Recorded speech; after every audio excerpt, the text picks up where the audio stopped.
இனிமையான நண்பர்களே, அன்புள்ளம் கொண்ட சொந்தங்களே, அனைவருக்கும் வணக்கம். விக்கிரவாண்டி தொகுதி இடைத்தேர்தல் களை கட்டி கொண்டிருக்கிறது.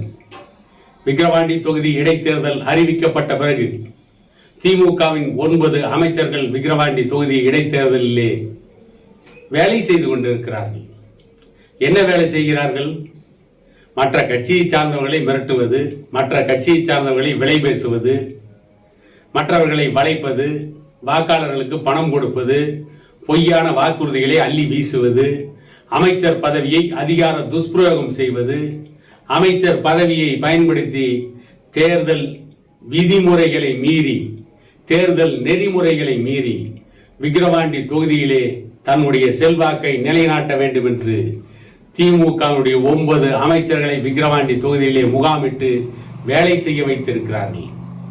இந்த 9 அமைச்சர்களும் உடனடியாக அந்த தொகுதியை விட்டு வெளியேற்ற வேண்டும் என்று தேர்தல் கமிஷன் முடிவு செய்ய போகிறதா?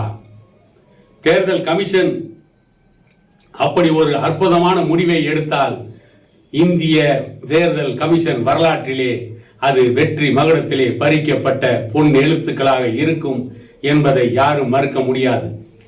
காரணம், இடைத்தேர்தலில் அமைச்சர்கள், ஆளுங்கட்சியை சார்ந்தவர்கள், அதிகாரிகள், எம்எல்ஏக்கள், அவர்கள் ஆட்சி கட்சியாக இருந்தால் அவர்கள் செய்கின்ற அதிகார துஷ்பிரயோகம் கொஞ்ச நஞ்சமல்ல.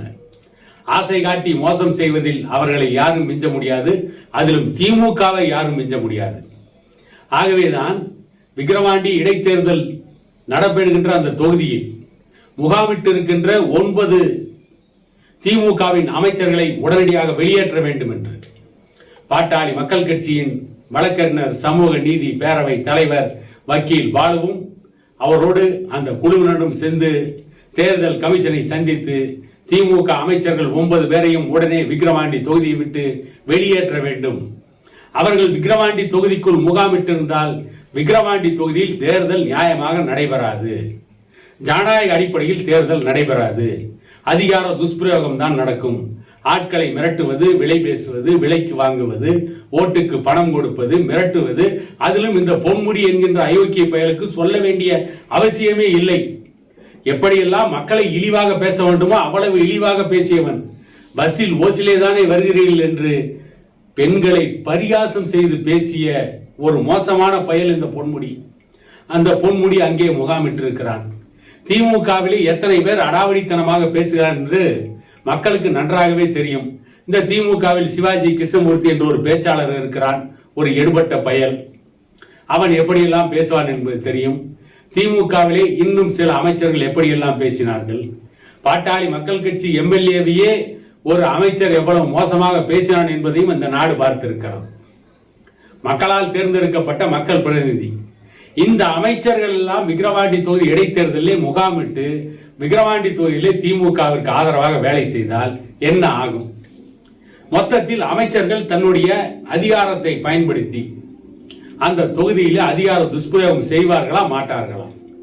செய்வார்கள். ஆகவே அந்த அமைச்சர்களை உடனடியாக அந்த தொகுதியை விட்டு வெளியேற்ற வேண்டும் என்று பாட்டாளி மக்கள் கட்சி கோரிக்கை எழுப்புகிறது.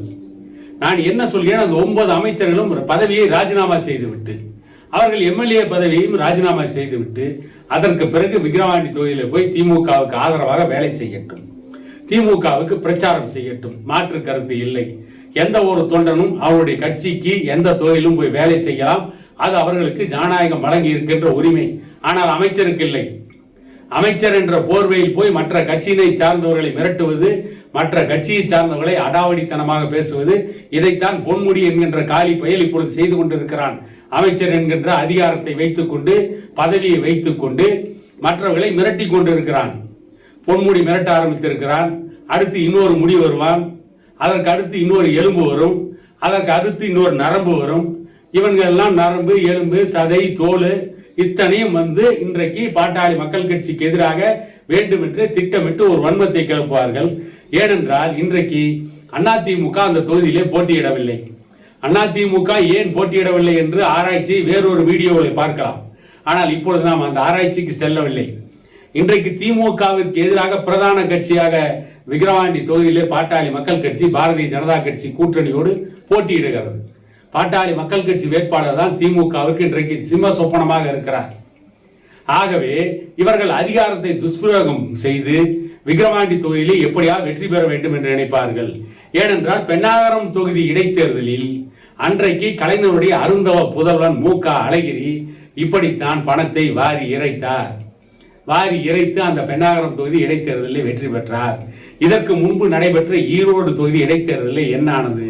காங்கிரஸ் கட்சி வேட்பாளர் EVKS இளங்கோவனுக்கு ஆதரவாக அமைச்சர்கள் எல்லாம் என்ன அயோக்கியத்தனத்தை செய்தார்கள், என்ன அராஜகத்தில் ஈடுபட்டார்கள், எப்படியெல்லாம் அதிகார துஷ்பிரயோகம் செய்தார்கள் என்பதை பற்றியெல்லாம் ஈரோடு சட்டமன்ற தொகுதி இடைத்தேர்தலிலேயே பார்த்திருக்கிறோம்.